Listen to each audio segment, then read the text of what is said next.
I fucking hated the first trailer for this movie, man. It looked like absolute dog shit. Like, the animation looked okay, but the designs on the characters just looked a bit off and weird, and Keegan-Michael Key's Bumblebee just constantly cracking jokes non-stop. Like, bro, Jordan Peele isn't with you. Like, calm down a little bit. Jesus Christ. And the whole movie just looked like a joke. It looked absolutely garbage. And then we got a second trailer. And it looked a little more promising. The animation looked a bit better, and we got to see more of the tension between Optimus Prime and Megatron and them hating each other a little bit. We got to see more of that, and it looked a little more serious and overall more engaging. So there was a slim hope that maybe it could be good. And then the reviews started coming in, and they were amazing. They were awesome. 91% on Rotten Tomatoes. They were really good, and people didn't just like this movie. They loved this movie. I loved this movie. Everything was looking great for this movie, and as long as it doesn't turn out as bland and forgettable as Rise of the Beast, then I'm kind of excited. 2 hours later. Not bad, not bad.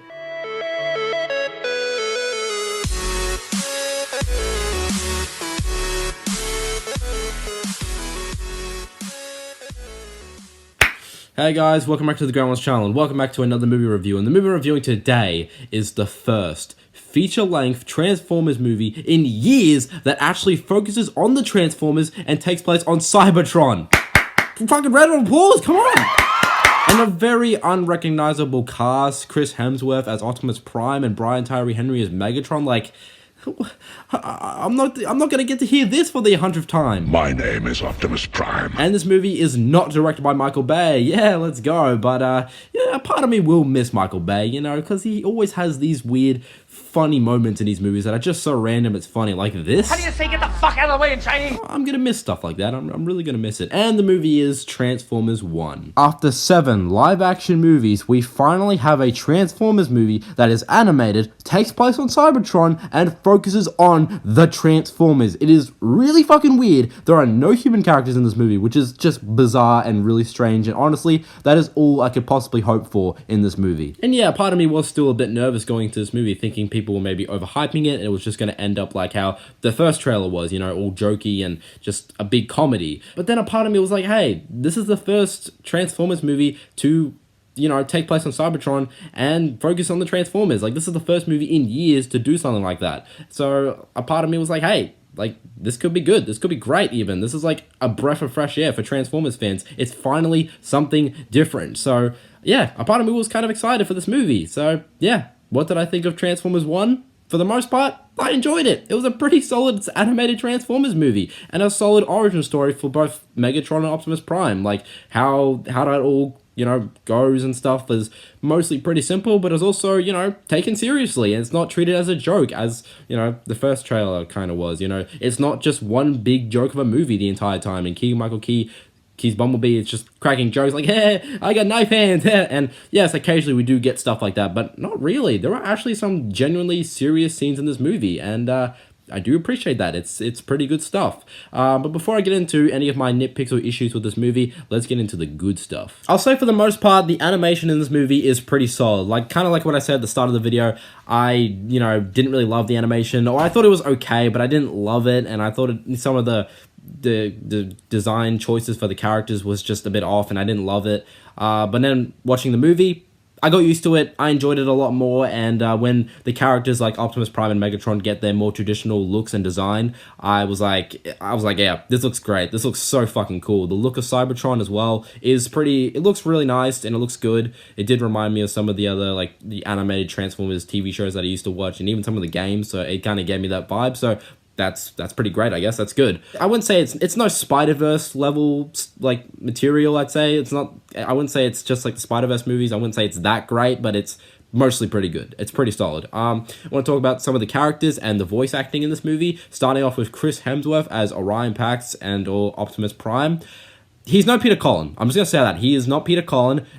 Like, no, he's just not Peter Cullen. But he does seem like he's trying, and he does seem like he's, you know, he's changing his voice as well. Like, if you watch Chris Hemsworth in interviews and then watch him in the movie, he's completely changed his voice. So I do appreciate that. And for the most part, I can say I did get used to Chris Hemsworth as this character. He seems like he's trying. He's changed his voice. He's no Peter Cullen, but for the most part, I'd say he did a pretty good job. And I enjoyed his character and where it all ends at the end is pretty fucking satisfying and will make Transformers fans very happy. It's good stuff. I also want to talk about Brian Tyree Henry as D16 or Megatron. I do think he was maybe miscast. I think they could have gotten someone a little better. But for the most part, it does seem like he's trying. He does take the character seriously. If you thought in the first trailer that it seemed like he was just going to be one big joke of a character, sometimes he is, but not as much. He does actually take the role pretty seriously. And when he, eventually becomes this, pissed, angry, robot or whatever, he does take it seriously and he seems like he's trying. So yes, I do think it was kind of miscast and they could have gone someone a little better for the role, but for the most part, he seemed like he's trying, so I do appreciate that. And he did an okay job as Megatron. He was not too bad. And I also want to talk about Keegan-Michael Key as Bumblebee. He's not as jokey as I thought he was going to be. He, does say some pretty funny lines. Sometimes it lands, sometimes it doesn't. And for the most part, he was a lot more serious than I thought he was going to be. He didn't joke the entire time, so I do appreciate that. And I do have one big issue with him that I'll talk about later in my issues. But for the most part, he wasn't too bad. I didn't mind him. Scarlett Johansson as a leader, honestly, I thought was maybe the least interesting character. I don't even know who she was when I first watched the trailer. I just assumed she was playing RC or something, but no, it was a leader. I was like, I don't know who the fuck this is. I'm not the biggest Transformers fan, so I don't know who this character is. So yeah, I don't know. She had some funny moments here and there and all that, but overall, and Scarlett Johansson did do a good job, but I don't know, her character wasn't that interesting. And there were some other characters that we get to see as well, which was really cool. Steve Buscemi voices a character, which is like perfect. I'm not gonna say because I don't know if it's been given away this character's in this movie. I have no idea. I won't say just in case, but Steve Buscemi is in this movie. He voices a character, and he's like perfect for the role. He's like absolutely perfect. So that was good.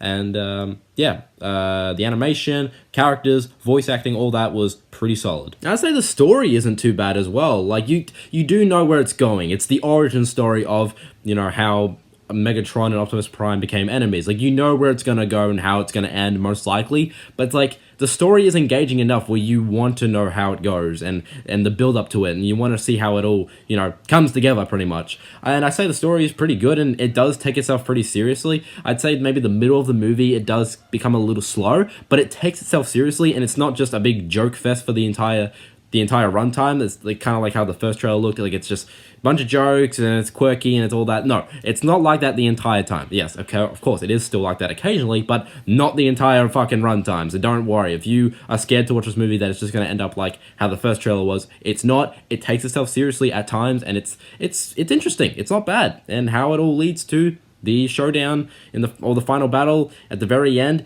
it's pretty good. And I wouldn't say I'd probably rewatch this movie anytime soon, but I will definitely rewatch like the finale, like the final battle, the big showdown in this movie. I mean, you know where it's gonna go, you know how it goes, but like, it's still pretty cool. Like, how it's all done and stuff, it's all great. The animation, the music as well, it is beautiful. It's great. It made this movie it made me feel as though like, oh, yeah, this movie's pretty solid. Okay, I like the first half. It's like, okay, it's all right. It's not too bad, but it's like the finale when it hits the final battle, the big showdown. It's like, all right, this is pretty solid. This is some good fucking shit. Oh man, it just felt good getting to focus on Optimus Prime, on Megatron, Bumblebee, all these characters, not to be distracted by boring human characters. It actually felt great. So yeah, I do appreciate this movie a lot for just being different. Oh, it felt great, man. And it's not that serious. I wouldn't say it's dark, but the music makes it feel like it is dark and this is some serious shit going on. It is pretty serious, but it's like, it's not that bad. It's not super horrible or anything like that, but the music, it makes it feel awesome and intense and crazy. So I that's also how I'm appreciating the music. It is so fucking awesome. Yeah, it is. The final battle, man, is just, it's chef's kiss. It's beautiful. And when it comes to my issues or nitpicks, like I mentioned with the whole with Bumblebee, I feel like maybe they could have given him more to do.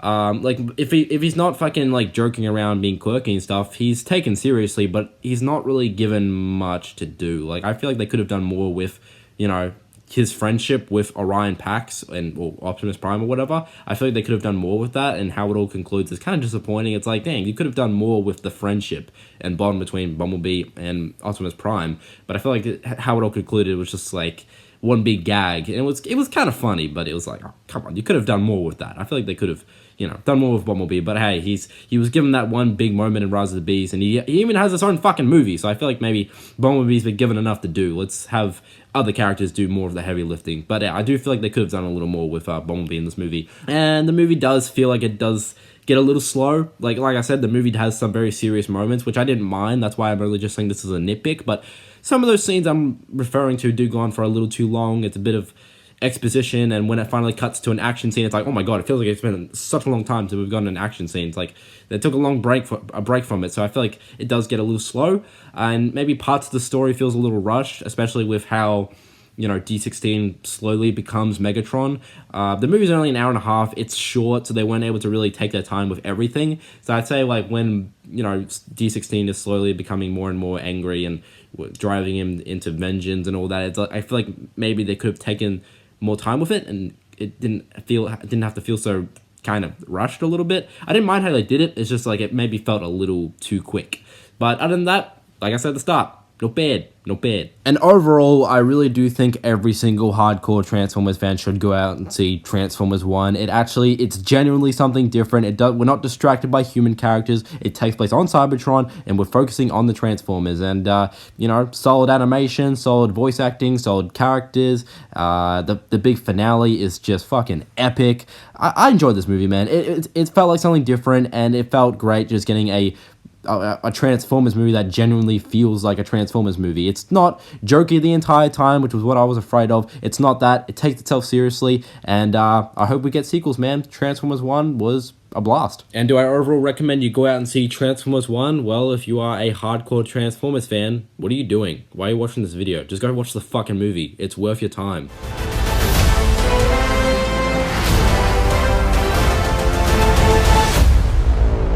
And that's going to be the end of my review of Transformers 1, man. I really enjoyed this movie. It felt like something different. It's like, no human characters. It felt like such a huge relief. It just hit me while watching the movie. I was like, there's no human characters. This is actually feels like a Transformers movie. It felt really good, man. But yeah, I really enjoyed the movie. What did you think of it? Press comments down below whether you liked it or not. And I'll see you guys in the next video. And if you don't mind me, I'm going to turn into Bumblebee from the movie that I just watched.